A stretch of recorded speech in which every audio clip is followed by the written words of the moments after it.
Նիկոլ Փաշինյանը հեռախոսազրույց է ունեցել Ուկրաինայի նախագահ Զելենսկիի հետ։ Ուկրաինայի առաջնորդը շնորհավորել է վարչապետին պաշտոնում վերանշանակվելու առթիվ։ Զրուցակիցները քննարկել են հայ-ուկրաինական երկկողմ փոխգործակցության օրակարգին առնչվող հարցեր։ Առանձնակի անդրադարձ է կատարվել տարածաշրջանային ու գլոբալ զարգացումներին, կարևորելով տևական խաղաղության հաստատումը։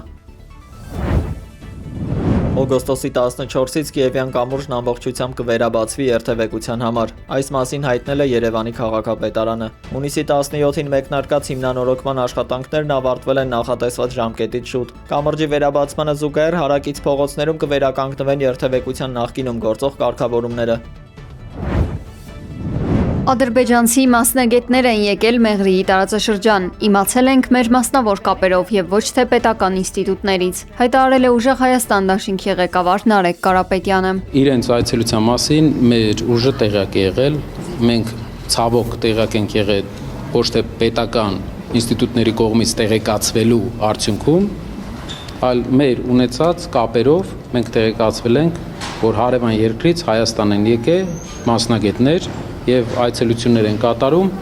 Մեղրիի տարածաշրջանի տարբեր հատվածներում։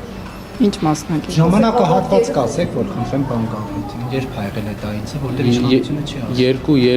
2 ամսվա մեջ, այս 2 ամսվա մեջ։ Եվ ինչ վերաբերում է սուվերեն տարածք է, մեր ուժը ասում է, որ դա ճանապարհ է Հայաստանի սուվերեն տարածքում եւ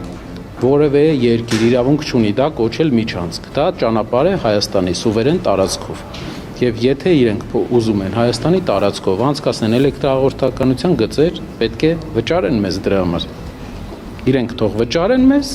անցկացնեն, եթե տեսնում են, որ ուզում են։ Մեր երկիրը պետք է շահի դրա մեջ։ Ինչպես մեր երկրի համաձայնությունը ստանալուց հետո պետք է վճարեն։ ԿՊԱ-ական падգամավոր Արման Եղոյանն էլ այս հարցի վերաբերյալ ասել է, որ նման տեղեկություն չունի։ Ես չեմ կարող այդ տեղեկությունը ոչ հաստատել, ոչ հերքել, բայց եթե վաղը պարզվի, որ հաստատվում է, դա շատ նորմալ կլինի, ասել է ԿՊԱ-ական падգամավորը։ Ադրբեջանի նախագահ Իլհամ Ալիևը երեկ հայտարարել էր, որ ադրբեջանցի մասնագետները վերլուծություն են կատարել Հայաստանի տարածքում եւ որոշել այն վայրերը, որտեղ կարող են տեղադրվել էլեկտրահաղորդման գծերի հենարաններ։ Պեկում ինձ ուղիղ ասացին, դու յուրային չես, դիմում գրիր, հեռացիր։ Ազգային ժողովի ամբիոնից ասել է Ուժեղ Հայաստան դաշինքի падգամավոր Հայկ Վարմանյանը, դիմելով ԿՊԱ-ական падգամավոր Սիսակ Գաբրելյանին։ Պարոն Գաբրելյան, ես եղել եմ պրոֆեսիոնալ ծառայող, ես չեմ զբաղեցրել քաղաքական պաշտոն։ Ինձ ընդունել են աշխատանքի մասնագիտական գիտելիքների հիմքով, եւ ինչու եմ ասում ապօրին ազատվել եմ, եթե դուք հիմա ուսումնասիրեք պետական եկամուտների կոմիտեի կառուցվածքը, ապա կտեսնեք, որ միայն արևմտյան մաքսատուն վարչությունում է երկու իրար հետ կապ չունեցող բաժին միավորվել միայն այն բանի համար, որ ինձ կարողանան ազատել աշխատանքից։ Ես փորձեմ մանրամասն ներկայացնել խնդիրը, որ մութ բան չմնա։ Ինչ վերաբերում է ապօրինության սկզբին, սկսեմ սկզբից։ Ինձ ուղիղ ասվել է, որ պետք է դիմում գրեմ եւ հեռանամ աշխատանքից։ Որից հետո պատճառը, որովհետեւ դու յուրային չես։ Սա եղել է ձեր իշխանության օրոք 2019 թվականին։ Վարմանյանը հավելել է, որ իր պնդումները կարող են հաստատել ՊԵԿ-ի բազմաթիվ նախկին ծառայողներ, որոնց իր խոսքով նույնպես ասվել է դիմում գրել եւ հեռանալ աշխատանքից։ Պետաիրավական հարցերի մշտական հանձնաժողովի նախագահի թեկնածության քննարկման ժամանակ ազգային ժողովի փոխոսնակ Արամ Բարթևանյանը քննադատել է Հայաստանի դատաիրավական համակարգը, անդրադառնալով կալանավորման պրակտիկային, դատավորների նշանակումներին եւ դատարանների ծանրաբեռնվածությանը։ Մասիս Մելքոնյանը, որը Արամ Զավենի Սարգսյանի կուսակցության կարկառուն ներկայացուցիչներ, ուղարկել եք դատական համակարգ առանց որևէ մի ընդմիջման, ընդհատման։ Իդեպ գիտեք ինքն էլ ինչ էր ասում էր ես հենց երդվեցի, որ դատավոր եմ, սաղ մոռացա։ Այն քաղաքական ինչ կաշկանդվածություն ունի, սաղ մոռացա։ Դուք խոսում եք հանրապետության նախագահ ինստիտուտի նկատմամբ հարգանքի մասին, բայց տեսեք ինչ ձետալ կա։ Հանրապետության նախագահ Մասիս Մելքոնյանին դատավոր նշանակելու հրամանագիրը չէր ստորագրել, բայց դա ձեզ հետաքրքիր չի, ինչի չի ստորագրել եւ այլն։ Դուք ի վերջո նաեւ այն ազգային ժողովի 8-րդ գումարման, այսպես ասած ազգային ժողովի աշխատանքներին մասնակցող գործընկերներին ասեմ, դուք նաև Արտակ Զեյնալյանին ընտրել եք որպես ՍԴ դատավոր, իմանալով, որ այն որ խոսում էինք Երևան քաղաքի ավականու ընտրություններ, բա ինքը ընդեղ էր,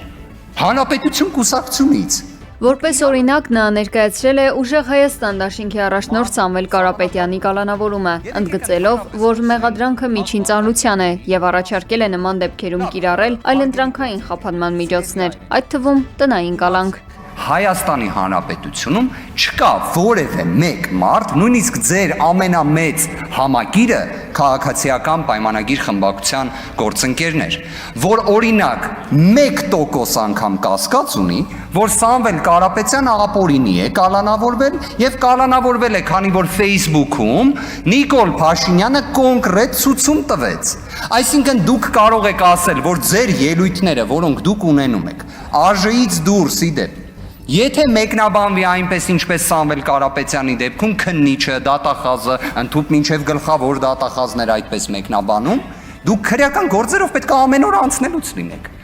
Ասելա մեր ձևով կմասնակցենք եկեղեցու պաշտպանությանը։ Ձեր պետաիրավականի քննչական մարմինը, դատախազությունը, այնուհետև դատարանները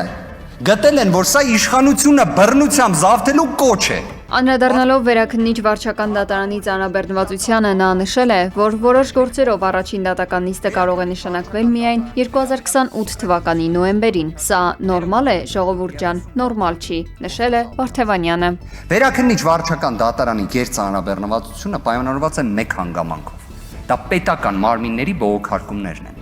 Եկեք քաղաքական կամք ցուցաբերվի,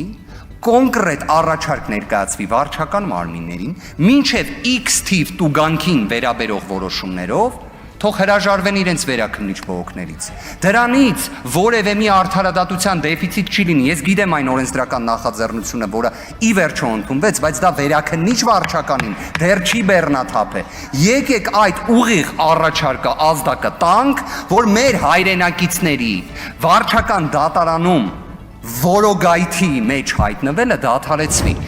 Զանգեզուրի միջանցքի ստեղծումը մեր նախաձեռնությունն էր, հայտարարել է Ադրբեջանի նախագահ Իլհամ Ալիևը։ Մենք վստահությամբ եւ մեծ հմտությամբ քայլում էինք դեպի այս նպատակը, մոտենում էինք եւ արդեն մոտեցել ենք, նշել է նա։ Անդրադառնալով Երակոմ համաձայնությամբ ստեղծված թրիփ նախագծին Ալիևն ասել է, որ իրականացումն արդեն սկսվել է։ Այս թեման քննարկվել է նաեւ օգոստոսի 8-ին Դոնալդ Թրամփի հետ ունեցած զրույցի ընթացքում, ընդգծել է նա։ Ալիևը նաեւ նշել է, որ հաջորդ տարի երկաթուղին կհասնի Հայաստանի սահմանին։ Նախիջևանում երկաթուղու շինարարական աշխատանքներն արդեն ընթանում են։ Ադրբեջանից Նախիջևան Հայաստանի տարածքով էլեկտրահաղորդման գծեր անցկացնելու նախագիծը պատրաստ է, հայտարարել է Ադրբեջանի նախագահը։ Իրակլի Կոբախիձեն հայտարարել է, որ երկրում արմատական հակառուսական տրամադրությունները կեղծ են եւ հրահրվում են այլ երկրի գործակալական ցանցի միջոցով։ Կառավարության ղեկավարի պնդմամբ այս ծրագրի նպատակը Վրաստանում երկրորդ ճակատ բացելն ու երկիրը ռազմական հակամարտության մեջ ներքաշելն է։ Թբիլիսիի ինքնիշխան քաղաքականությանը եւ պատժամիջոցներին չմիանալու որոշմանը հաջորդել են արևմտյան կառույցների եւ Միացյալ Նահանգների վարչակազմի աննախադեպ ճնշումները։ Այս գործընթացում թիրախավորվել են իշխող թիմի ներկայացուցիչներն ու Բիձինա Իվանիշվիլին, ինչը Կոբախիձեն որակել է որպես պետականության դեմ ուղղված սադրանքների նոր փուլ։ Թուրքիայում ուսումնավարժական թռիչքի ժամանակ վթարի է ենթարկվել երկրի ռազմաօդային ուժերի F-16 կործանիչ։ Օդաչուին հաջողվել է ժամանակին կատապուլտի դիմել։ Ավիավթարի պատճառը դեռևս պարզ չէ։ Ռուսաստանը հայելային պատասխան կտա արևմուտքին, եթե նա փորձի արգրավել ռուսական առևտրային նավերը։ Մոսկվան ստիպված կլինի գործել ճիշտ նույն կերպ, հայտարարել է Ռուսաստանի նախագահ Վլադիմիր Պուտինը։ Նա մտահոգություն է հայտնել Խաղաղօվկիանոսյան տարածաշրջանում ՆԱՏՕ-ի աստիճանաբար ներթափանցման վերաբերյալ, շեշտելով, որ դրա հետևանքով զգալիորեն աճում է հակամարտությունների բռնկման վտանգը։ Անդրադառնալով ռուս-ճապոնական հարաբերություններին, Ռուսաստանի ղեկավարը նշել է, որ Ճապոնիան պատմության մեջ առաջին անգամ իր ռազմավարական փաստաթղթերում Մոսկվային դասել է հիմնական սպառնալիքների շարքին։ Ըստ Պուտինի, Տոկիոն չհիմնավորված պատժամիջոցներ է կիրառել Մոսկվայի դեմ, նույնիսկ չխորանալով ուկրաինական հակամարտության բուն պատճառների մեջ։ Նա վստահեցրել է, որ Ռուսաստանը որևէ պահանջ չունի Տոկիոյից եւ բացառապես չի սպառնում Ճապոնիային։